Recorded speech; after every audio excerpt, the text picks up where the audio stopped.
Assalamualaikum warahmatullahi wabarakatuh. Segala puji milik Allah Subhanahu wa Ta'ala. Sholawat salam semoga senantiasa tercurah kepada junjungan kita Nabi besar Muhammad Sallallahu Alaihi Wasallam. Sahabat semua yang baik hatinya.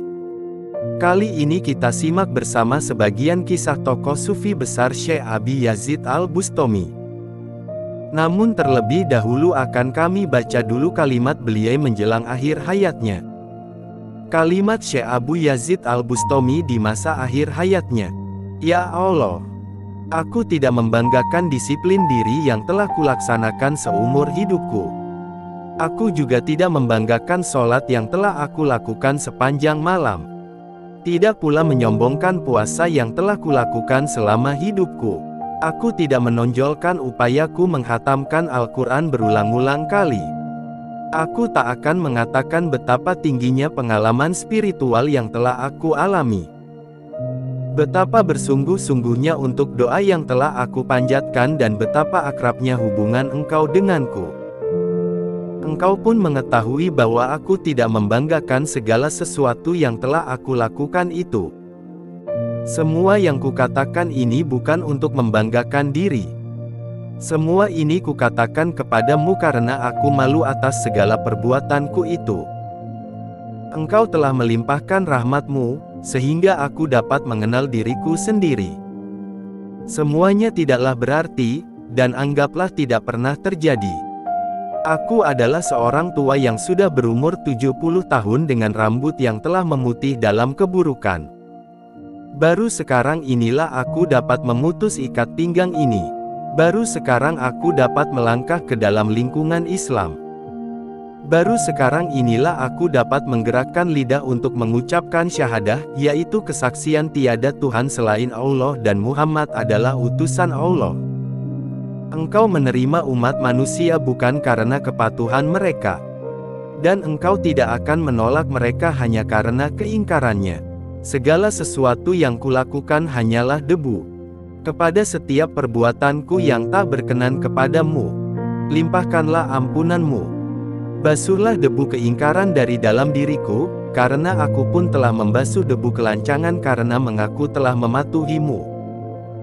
Abu Yazid Al-Bustami adalah sufi abad 3 Hijriyah berkebangsaan Persia, lahir tahun 804 Masehi, 188 Hijriyah.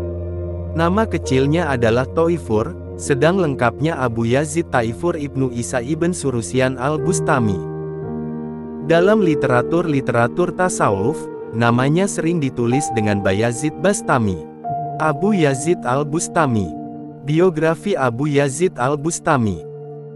Abu Yazid Al-Bustami adalah sufi abad 3 Hijriyah berkebangsaan Persia, lahir tahun 804 Masehi, 188 Hijriyah. Nama kecilnya adalah Taifur, sedang lengkapnya Abu Yazid Taifur ibn Isa ibn Surusyan Al-Bustami. Dalam literatur tasawuf, namanya sering ditulis dengan Bayazid Bastami. Setelah dikaruniai seorang putra bernama Yazid, ia kemudian lebih dikenal dengan nama Abu Yazid. Al-Bustami sendiri adalah nisbah ditujukan pada daerah kelahirannya Bistami, Kumis, di daerah Tenggara Laut Kaspia, Iran. Ayahnya bernama Isa, sedangkan kakeknya bernama Surusyan, yang mana keduanya beragama Majusi, agama bangsa Persia yang mengajarkan penyembahan kepada api dan berhala, namun kemudian masuk Islam. Kedua orang tuanya Abu Yazid adalah Muslim yang taat, soleh, wara, sederhana dan mementingkan kehalalan rizki yang dicari dan diterima, serta zuhud berperilaku seperti yang dilakukan para pendahulu yang suka berbuat baik. Meningkatkan hubungan dengan Allah untuk mencapai derajat yang mulia dan tinggi. Selain itu, biografi Abu Yazid juga diketahui melalui tokoh-tokoh lain yang pernah berjumpa serta mencatat ucapan-ucapannya, seperti Abu Musa Al-Dabili, Abu Ishaq Al-Harawi, dan lain-lain. Sejarah mencatat bahwa ia tidak meninggalkan suatu tulisan, barang satupun. Saat remaja, Abu Yazid mempelajari dan mendalami Al-Quran serta hadis-hadis Nabi Muhammad SAW. Ia kemudian mempelajari fikih mazhab Hanafi, salah satu aliran metodologi fikih yang didirikan oleh Imam Hanafi, dan merupakan salah satu mazhab yang dianut oleh kaum Sunni, sebelum akhirnya menempuh jalan tasawuf. Sebagai orang yang mengerti hukum-hukum yang dikaji melalui fikih bermazhab Hanafi, kepatuhannya pada syariat Islam sangatlah kuat. Hal ini dapat dibuktikan dari sejumlah pernyataan yang pernah diucapkannya. Ia pernah berkata demikian, "Kalau engkau melihat seseorang sanggup melakukan pekerjaan keramat, seperti duduk bersila di udara, maka janganlah engkau terperdaya olehnya. Perhatikanlah apakah ia melaksanakan perintah Tuhan, menjauhi larangan Tuhan, dan menjaga dirinya dalam batas-batas syariat." Selain itu, Abu Yazid juga pernah mengajak keponakannya, Isa bin Adam, untuk memperhatikan seseorang yang dikenal oleh masyarakat sebagai zahid. Orang yang menolak dunia, berpikir tentang kematian, yang memandang bahwa apa yang dimilikinya tidaklah punya nilai dibandingkan dengan apa yang dimiliki oleh Allah Subhanahu wa Ta'ala. Waktu itu orang tersebut sedang berada di dalam masjid dan terlihat batuk lalu meludah ke depan, ke arah kiblat di dalam masjid. Karena menyaksikan kejadian tersebut, yang mana hal ini tidak sesuai dengan adab akhlak yang diajarkan oleh Rasulullah Shallallahu Alaihi Wasallam, Abu Yazid pergi dan berkomentar, orang itu tidak menjaga satu adab dari adab-adab yang diajarkan oleh Rasulullah Shallallahu Alaihi Wasallam. Bila ia begitu, ia tidak dapat dipercaya atas apa-apa yang didakwakannya, omongannya tidak dapat dipercaya. Ia juga mengungkapkan bahwa pernah terbesit di hatinya untuk memohon kepada Allah agar dia diberikan sifat ketidakpedulian terhadap makanan dan wanita sama sekali, tetapi hatinya kemudian berkata, "Pantaskah aku meminta kepada Allah sesuatu yang tidak pernah diminta oleh Rasulullah Shallallahu Alaihi Wasallam?" Bahkan karena begitu taatnya pada ajaran agama, dia menghukum dirinya sendiri jika melanggar. Katanya, "Aku ajak diriku untuk mengerjakan sesuatu yang termasuk dalam perbuatan taat, namun kemudian diriku tidak mematuhinya. Oleh karena itu, selama setahun diriku tidak kuberi air minum." Kisah lain juga pernah ia alami. Sebuah riwayat cerita turun-temurun memberitahukan bahwa suatu ketika ia bermalam di padang pasir dan menutup kepalanya dengan pakaian lalu tertidur. Tak disangka, dia mengalami hadas besar, sehingga diwajibkan mandi jinabat. Mandi wajib, mengalirkan air dan mengusap seluruh anggota tubuh dengan melafalkan niat tertentu. Akan tetapi malam itu terlalu dingin dan ketika terbangun, dirinya merasa enggan untuk mandi dengan air yang juga terlalu dingin. Abu Yazid berniat untuk mandi saat matahari sudah tinggi, namun setelah menyadari betapa ia tidak mempedulikan kewajiban agama, akhirnya dia bangkit dan melumerkan salju pada jubahnya. Setelah itu Abu Yazid mandi dengan menggunakan jubah yang basah dan dingin tersebut lalu dipakainya kembali. Tubuhnya kedinginan, lalu ia jatuh pingsan. Banyak literatur menyebutkan bahwa ia wafat pada tahun 261 Hijriyah 875 Masehi. Namun pendapat lain menyebutkan bahwa ia wafat pada tahun 264 Hijriyah 878 Masehi. Abu Yazid menghabiskan seluruh hidupnya di kota kelahirannya, Bistami. Namun tidak dapat diacuhkan ketika beberapa kali ia terpaksa menyingkir dari Bistami karena munculnya tekanan dan permusuhan dari pihak yang menganggap sufisme atau tasawufnya menyimpang, tetapi hal itu hanya berlangsung dalam waktu yang relatif singkat. Tasawuf dan Sufi. Sebenarnya istilah tasawuf adalah istilah yang baru dalam Islam. Ilmu ini diajarkan Rasulullah hanya kepada sahabat-sahabat terdekatnya, khususnya ahli baitnya yaitu Sayyidina Ali bin Abi Thalib karramallahu wajhah, dan mertuanya yaitu Sayyidina Abu Bakar As-Siddiq radhiyallahu anhu, dan hal itu berlanjut sampai saat ini. Seperti yang dilakukan Rasulullah Shallallahu Alaihi Wasallam yang hanya mengajarkan pada sahabat tertentu, maka para penerusnya pun, yaitu Sayyidina Ali dan Sayyidina Abu Bakar hanya mengajarkan kepada orang-orang tertentu. Sehingga mereka yang tidak mewarisi ilmu ini menganggapnya bid'ah. Ilmu tasawuf sampai sekarang diajarkan oleh guru-guru hanya kepada murid-murid khusus, hanya sedikit murid yang menjadi pewaris ilmu ini, hanya yang punya kemampuan khusus yang dibolehkan untuk menjadi mursyid yang mewarisi gurunya. Bermula dari generasi pertama umat Islam, yakni dari kalangan sahabat orang yang bertemu Rasulullah semasa hidupnya. Tabi'in orang yang bertemu dengan sahabat Rasul semasa hidupnya, sampai pada generasi setelahnya.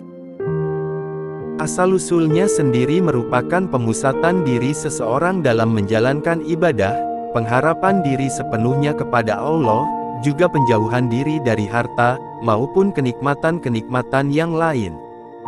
Dalam ajaran tasawuf, semua yang bukan urusan akhirat adalah dunia. Seperti ketokohan, ketenaran, kebesaran, dan lain-lain.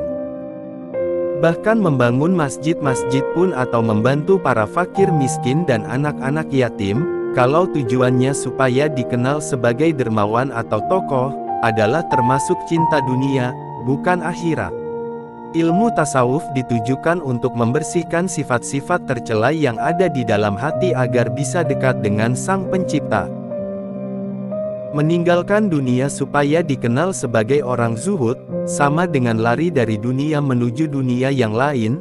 Hal semacam itu bisa terjadi karena masih ada kotoran di hati, belum bersih dari sifat tercela, sehingga mudah tertipu oleh nafsu atau egonya sendiri.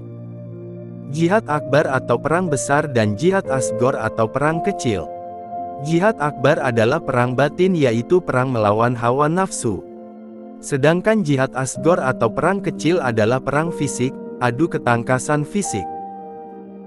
Setelah menang dalam perang Badar, Rasulullah bersabda yang artinya, kita baru saja pulang dari perang kecil menuju perang yang besar, yaitu perang melawan hawa nafsu atau melawan diri sendiri. Itulah ajaran tasawuf yang diajarkan Rasulullah.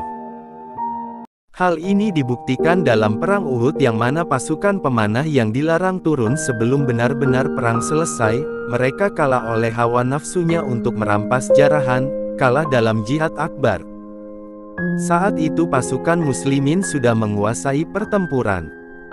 Karena pasukan pemanah kalah dalam jihad akbar atau perang besar, perang melawan hawa nafsu, akhirnya kaum muslimin kalah dalam jihad asgor, yaitu perang fisik. Perang fisik yang terlihat sangat dahsyat itu ternyata dalam pandangan Rasulullah dan para sufi disebut perang kecil atau jihad asgor, sedang perang besar adalah perang batin, yaitu perang melawan hawa nafsu.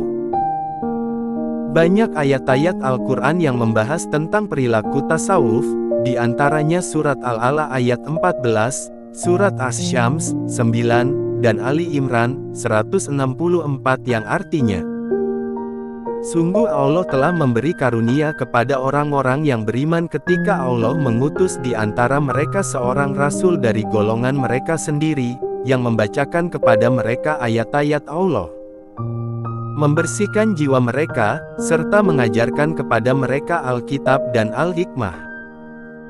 Dan sesungguhnya sebelum kedatangan Nabi, mereka adalah benar-benar dalam kesesatan yang nyata. Abu Yazid pernah ditanya perihal sufi. Pertanyaan itu kemudian dijawabnya sebagaimana berikut, sufi adalah orang yang tangan kanannya memegang kitabullah Al-Quran, sedangkan tangan kirinya memegang sunnah Rasulullah, salah satu matanya memandang ke surga dan yang lainnya memandang ke neraka.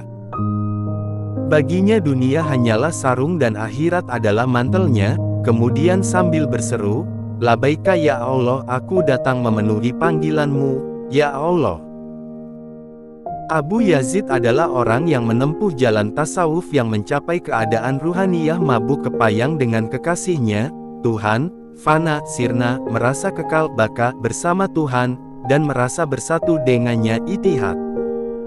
Upaya untuk mencapai taraf kesufian yang tinggi itu, membutuhkan waktu yang panjang serta usaha yang cukup berat. Abu Yazid pernah berkata, 12 tahun aku seperti tukang besi terhadap diriku. 5 tahun aku sebagai cermin hatiku. Setahun aku memperhatikan apa yang terdapat di antara keduanya. Tiba-tiba ada belenggu di pinggangku. 5 tahun aku berusaha memutus belenggu itu sambil memikirkan bagaimana cara memutusnya, maka barulah ia putus. Pernyataan ini mengandung makna bahwa setelah berusaha selama waktu yang panjang, barulah hilang belenggunya penghalangnya, yang merintanginya untuk mencapai hakikat atau tujuan tasawufnya yang tinggi. Semua pernyataan di atas jelas menunjukkan bahwa Abu Yazid bukanlah sufi yang menggampangkan kewajiban-kewajiban syariat. Sikap demikian masih dapat dilihat dalam dirinya saat ia mencapai sakar, mabuk cinta pada Allah. Selain Abu Yazid, juga ada banyak sufi yang lain seperti Abu Hasan Sari al-Mughalis As-Sihti, seorang sufi yang berpengetahuan luas dan banyak dihormati penduduk Irak dan para ulama yang lain. An-Nuri menyebutkan di antara sifat seorang sufi adalah diam ketika tidak memiliki sesuatu dan mendahulukan orang lain ketika memiliki sesuatu. Demikianlah sekelumit kisah Sufi Agung Syekh Abu Yazid Al-Bustami, semoga bermanfaat. Amin.